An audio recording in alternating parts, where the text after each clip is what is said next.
എല്ലാ ചങ്ങായിമാർക്കും നമസ്കാരം. കസിബായ് ബ്ലോഗ്സിന്റെ പുതിയൊരു വീഡിയോയിലേക്ക് എല്ലാ കൂട്ടുകാർക്കും സ്വാഗതം. അപ്പൊ ഗൈസ്, ഇന്ന് ഞാൻ നിങ്ങളെ കൂട്ടിക്കൊണ്ടു പോകുന്നത് നമ്മുടെ ഉത്രാടപ്പാച്ചിൽ കാണാനാണ് കേട്ടോ.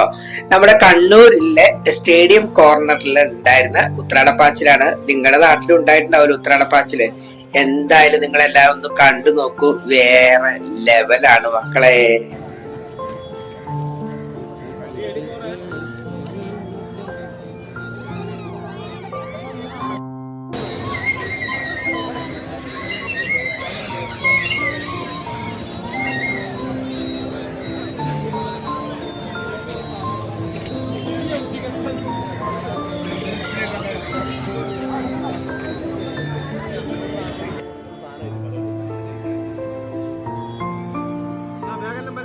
വില കുറവേ, പിന്നെ കിട്ടൂല. ഇന്ന് ഇപ്പൊ ഈ ഒരു 2 മണിക്കൂറുള്ളേ. ഒന്നോളി മക്കളെ, ഒന്നോളി മക്കളെ, വാങ്ങിക്കോളി മക്കളെ, വാങ്ങിക്കോളി മക്കളെ. ആദായ വിൽപ്പന, ആദായ വിൽപ്പന, മൊത്തത്തിൽ ആദായ വിൽപ്പന. ശരി തന്നെയാണ്. ഉത്രാടപ്പാച്ചിലിന് ആദായ വിൽപ്പന തന്നെയാണ്. വെറും 50 രൂപയ്ക്ക് അതിസുന്ദരമായ ഒരു മാല ഞാൻ എന്റെ കൈപ്പത്തി. വാച്ചുകള്, മാലകള്, ഉടുപ്പുകള്, പൂവുകള്, പൂവിളികള് എല്ലാം ഉത്രാടപ്പാച്ചിലുണ്ട്. കാണാൻ ഏറെയുണ്ട് ചന്തം പകരുന്ന ഇത്തരം കാഴ്ചകൾ. അത് കാണേണ്ടത് തന്നെയാണ്.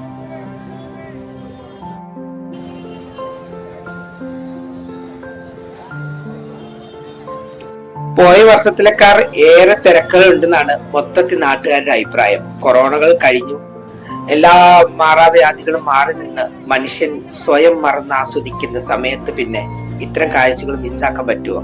1-2 കൊല്ലം കൊറോണ നമ്മൾ ഓണത്തിൽ നിന്ന് കൊണ്ടുപോയി. പിന്നെ വലിയ ദുരന്തം വന്നു. ഈ കഴിഞ്ഞ ദുരന്തവും നമ്മളിൽ നിന്ന് വലിയ ദുരന്തമാണെങ്കിലും മനുഷ്യരെല്ലാം മറക്കുന്ന കൂട്ടത്തിലാണ്. അതിലും എല്ലാവരും മറന്നുപോയി. ഷർട്ടിന്റെ സെക്ഷനിലോട്ട് വന്നാൽ ഞാൻ എപ്പോഴും വാങ്ങുന്നത് റോസ് കളറുള്ള ഷർട്ടായിരിക്കും. കാരണം എന്റെ ജോലി സംബന്ധമായ എന്റെ യൂണിഫോം റോസ് കളറായിരിക്കും.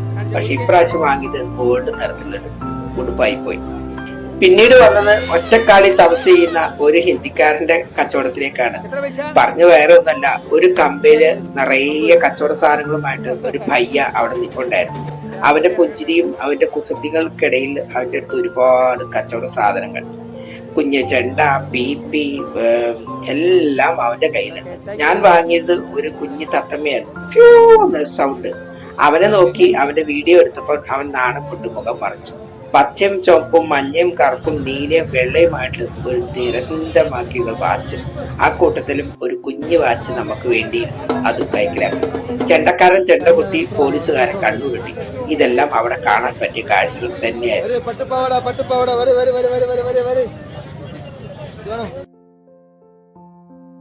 റോസാപ്പൂവും ജമന്തിയും ചെണ്ടുമല്ലിയും വാടാമല്ലിയും എല്ലാം ഈ പ്രാവശ്യം നമ്മുടെ മാർക്കറ്റിനെ പിടിച്ചു കുലുക്കി.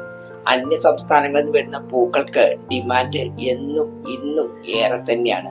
പണ്ട് കാലത്തെ നാട്ടുപൂക്കളൊക്കെ വലിച്ചെറിഞ്ഞ് ജനങ്ങൾ വാങ്ങുന്നതും ഇന്ന് നമ്മുടെ അന്യ സംസ്ഥാന പൂക്കളെ തന്നെയാണ്. പക്ഷേ അതിന്റെ ഇടയിലും സ്വന്തം കരവിരുതില് വിരിഞ്ഞ ഒരുപാട് പ്ലാസ്റ്റിക് പൂക്കൾ വെക്കുന്ന ഒരു പാവപ്പെട്ട മനുഷ്യനെ കാണാൻ കഴിഞ്ഞു. ഞാൻ അദ്ദേഹത്തിന് അടുത്ത് പോയിട്ട് 100 രൂപയ്ക്ക് 4 എന്ന് പറഞ്ഞിട്ട്, തീരെ കച്ചവടം കുറവായതുകൊണ്ടായിരിക്കാം, അദ്ദേഹം 100 രൂപയ്ക്ക് എടുത്തോളൂ, 5 എണ്ണം തരാന്ന് പറഞ്ഞു. അയാളുടെ മുഖത്തെ മ്ലാനതയും എനിക്ക് ഏറെ സങ്കടം ഉണ്ടാക്കി. ഈയിടയില് ഈ ഒരു സമയത്ത് പ്ലാസ്റ്റിക് പൂക്കൾക്ക് അത്രയും ഡിമാൻഡ് കാണാറില്ല.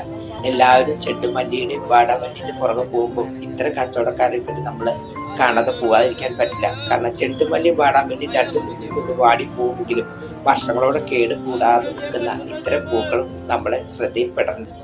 ഫുട്പാത്ത് കാണുന്നതെല്ലാം വാങ്ങാൻ ആഗ്രഹമുണ്ടായിരുന്നെങ്കിലും എന്റെ കയ്യില് പിൻവലിച്ചത് എന്റെ സാമ്പത്തികമായിരുന്നു. എങ്കിലും നല്ല ടോപ്പുകൾ കണ്ടപ്പോൾ കൈവിട്ടില്ല. ഞാൻ അതിൽ നിന്ന് മേടിച്ചു 2 എണ്ണം. കൊണ്ടാട്ടിയെ മനസ്സിൽ ഓർത്തപ്പോ തന്നെ അത് 2 എണ്ണം എന്റെ കൈക്കലാക്കി. ഇഷ്ടപ്പെട്ട 2 കളർ കേട്ടോ ഞാൻ എടുത്തത്. പിന്നെ ഒരു മഞ്ഞന്നല്ല ഇനി പറയാ, വേറൊരു കളറ്, അതുപോലെ തന്നെ ഡാർക്ക് ബ്ലൂ ആയിട്ടുള്ള ടോപ്പ്. ഇതെല്ലാം വാങ്ങി വന്നപ്പോ വീണ്ടും പൂക്കച്ചവടം. എങ്ങ് തിരിഞ്ഞാലും അവിടെയെല്ലാം പൂവിളികൾ മാത്രം. കടലയും പൊരിയും വിൽക്കുന്ന ഒരുപാട് ഹിന്ദിക്കാരൻ. മസാല പുരട്ടിയ പൊരി അടക്കം ഇപ്രാവശ്യം കാണാനും കഴിഞ്ഞു. ചൂടും ചുക്രാന്തികളുമായിട്ട് ഒരു ഓണക്കാലം ഇങ്ങനെ നമ്മളെ തേടി എത്തിയിരിക്കുകയാണ്. സ്റ്റേഡിയം കോർണറിലെ ചെളികളും ആ കൂട്ടത്തിൽ വിരുന്നായിട്ട് തന്നെ വന്നിട്ടുണ്ട്. ചെളിയിൽ ചവിട്ടിയും പൂക്കൾ വാങ്ങിയും ആൾക്കാർ തെക്ക് വടക്ക് നടന്നു. മരങ്ങളിലാണെങ്കിൽ വർണ്ണങ്ങൾ തീകിയ ഒരുപാട് സുന്ദരമായ കാഴ്ചകൾ. പോലീസ് മൈതാനം അടക്കം ഓണത്തിന്റെ തിരക്കിൽപ്പെട്ടു. ബബിള് സൂതി വിൽക്കുന്ന അയാളെ നോക്കി ഞാൻ അവിടെ നിന്നും പിന്തിരിഞ്ഞു. ഇനി മറ്റൊരു ഓണക്കാലത്ത് വീണ്ടും കാണാവുന്ന പ്രതീക്ഷയോടെ ഞാൻ പിൻവാങ്ങിയാണ്. എന്തായാലും നമ്മുടെ വീഡിയോ കണ്ടുകൊണ്ടിരിക്കുന്ന കൂട്ടുകാർക്ക് നമ്മുടെ വീഡിയോ ഇഷ്ടപ്പെടുന്നുണ്ടെങ്കിൽ ഒരു ലൈക്ക് തരാനും മറക്കണ്ട.